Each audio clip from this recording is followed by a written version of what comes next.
You guys have lots of good questions, and we're going to break a few more of those down this week because I know that there are more of you out there that have these same questions. So stay tuned. Let's jump right in. Welcome to Short-Term Rental Riches, where we'll discuss investing in real estate, but with a specific focus on short-term rentals to help you build wealth faster with as little headache as possible. It's good to ask questions for things that we are unsure about. It helps us continue down our path. It helps us continue to move towards our goals. And in the case of real estate, helps us make better decisions and makes us more comfortable with the whole process. So we get lots of questions. Thank you for sending them in. It helps us tailor our content. So keep sending them in. If you haven't yet, we do have a website with all of our past episodes and a lot of resources, strriches.com, and you can post questions on there. So let's just go ahead and jump in to a couple here. Here's one from Jake in Pennsylvania, and he was actually attendee at one of our last live events. He said, in the info you provided at your 2-day event, you have a nice list of markets to keep an eye on. I'm curious if this list was compiled based on your own research, AirDNA, maybe a combination of things. Thanks, Tim. So yes, I do provide a list at our live events and also in my STR playbook, and that is based off some of my research, but the majority of that is based off research of other companies providing investment properties across the US. So to let you in on my little secret, what I do is follow turnkey rental providers that do a lot of research on different markets. And the majority of these providers, for those of you that don't know, a turnkey rental provider is someone that buys a property, they renovate it, they usually put the tenant in there and manage it and sell it back to an investor. Now, these investors wouldn't be able to buy those properties cash flowing if these properties didn't happen to be an area where the price and rent to values made sense. So these are good markets to start out in, mainly because they have good population growth, they have good employment and diverse employment. They're typically landlord friendly. And a really big one, especially now with crazy prices all over the place, is low cost of living. So a lot of these markets that these turnkey providers recommend happen to be in these areas, and that's what my list is that I've compiled. So you can follow some of those turnkey providers as well. Just go on Google and search for some big ones, and you'll start to see that a lot of these markets pop up. Of course, as short-term rental investors, we got to take it one more step, and that's to make sure that any of these markets, any of these neighborhoods, I should say, that we're looking for properties in, allow for short-term rentals. So that is a big, very important second step. So good question there, Jake. This question is from Michael. I've been following your podcast and have listened to most all of the episodes.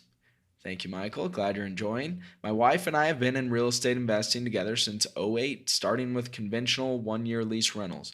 We bought a multifamily property in 2017 that has a main house, 3-2, and an apartment, 1-1 on the property.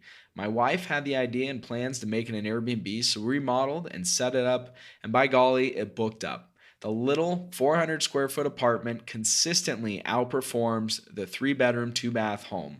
That is also remodeled and nice. Fast forward to now, we have 3 other Airbnbs and make a gross 6-figure income from them. That is awesome, and this is very common. It doesn't take a whole bunch of these properties to make some serious income. So back to Michael's point there, one of the points he made is that small little studio rented as a short-term rental is way outperforming their long-term rental. This is also very common. Of course, we've got to make sure we're in the right market. So let me get to his question. Is there a way to leverage this successful business for more properties with a lender? So by successful properties, I'm assuming he means to leverage the increased income he's making from the Airbnbs to qualify with lenders to buy in other markets. And I would say absolutely. The longer you're making that income from short-term rentals, the easier it's going to be to prove to lenders that you do have a successful business going. But I've done lots and lots of loans and refinances based off my short-term rents. So absolutely, Michael. Talk to as many lenders as you can. You can talk to some short-term rental specific lenders, like one that I just used called Vizio. They were tough to work with, but they got the job done. There's some others called Host Financial, and any nationwide lender is going to be a good option for you these days. Just make sure up front that you tell them that you have short-term rentals. And the more you are able to claim that income and prove that income from short-term rentals, the easier it's going to be for you to get loans in other markets. And then, yeah, definitely you can keep on expanding. This question is from a good friend of mine that just closed on a fourplex. So congrats to Jameson. Excited for you, man. He had a question about converting the long-term tenants into short-term. There were long-term tenants in there, and he was asking how to go about that. So my short answer is that if you acquire a property that already has long-term tenants and you have the intention of switching it to short-term rentals, well, first, if it's already professionally managed by a property manager, I would let them know. I would let them continue managing the tenants. I would let them know that you would like to not renew those leases, and they can let the tenants know and deal with it themselves. The management company is very likely not going to be opposed to continue working with you because they already have everything set up, so they're still making that monthly income. Now, if there's not a professional property manager in place, well, then you just have to simply handle that yourself. Make sure you have a lease, all the copies of the leases when you buy the property. That should be one of your pieces of due diligence anyways. And just write a nice letter saying, hey, you don't have to give them all the details, but I have plans to change the property around, or if you are going to be renovating it first, well, sometimes you can let them know. And if it's in a multi-unit place, it's not nice to be living next to renovations. So someone may want to leave their lease early, which you could let them do penalty free. You might even go as far as giving them cash for keys, which is something that I've done before. If it's really going to be helpful for you to have everyone out at the same time, you might want to give someone a month's rent in advance or some additional money to help them move with less notice. So make sure you check your state regulations. Different states have different regulations on how quickly you can end a lease, depending on how long a tenant's been in your property too.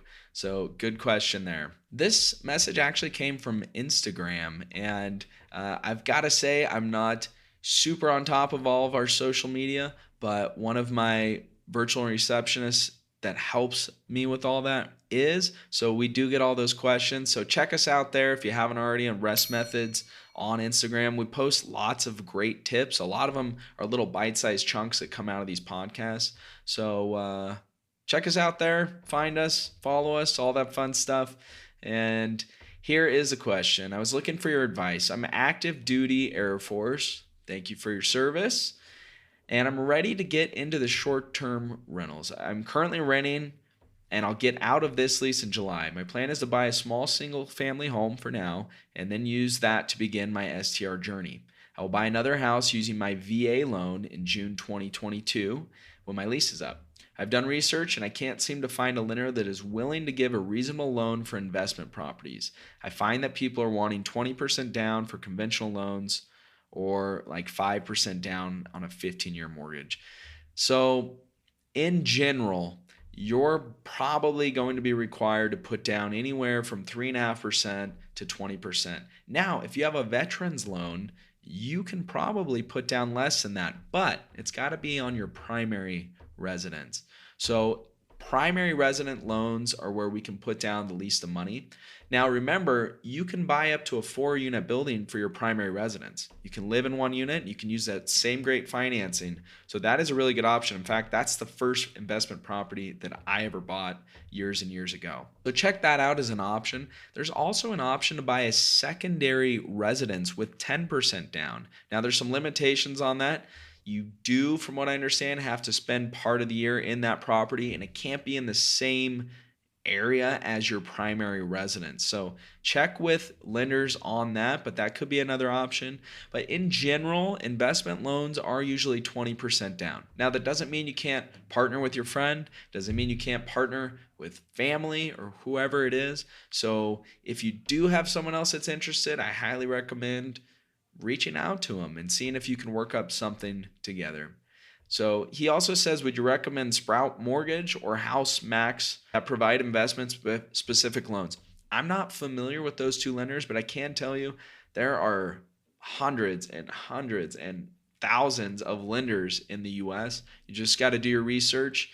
Check with your local market lenders first. They can be really good options, but then there's a ton of nationwide ones as well. We do have quite a few of those, or we've got a few of those in our recommended resources at restmethods.com. This question is from Vishal in California. It said, "Hi Tim, I hope all is well. I'm interested in your 4-week challenge. Since I just have one short-term setup, I would prefer to have a VA handling messaging and QuickBooks bookkeeping. Do you think I'll have success in finding that from a VA?"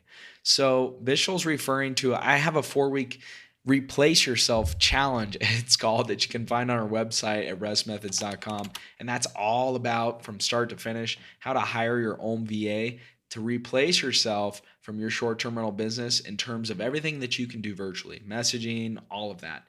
And yes, you could go as far as having them doing your bookkeeping, but I would say when we're looking for a virtual receptionist, we want to have one main goal first. We want to start with that. We want to get that dialed in, and then we can branch out from there. It's not realistic to find a jack of all trades, someone that's an expert in QuickBooks accounting and an expert in customer service and guest reception. So I would start with your main goal first, but I would say with appropriate training and the right communication, you can really have a ton of success with your virtual assistants, helping you with all sorts of things. You name it, my virtual assistants help me with everything from this podcast to our guest reception and everything in between. So good question, Vishal. All right, this last question comes from Ryan, and this is a little bit more of a fun question, and I get this one all of the time.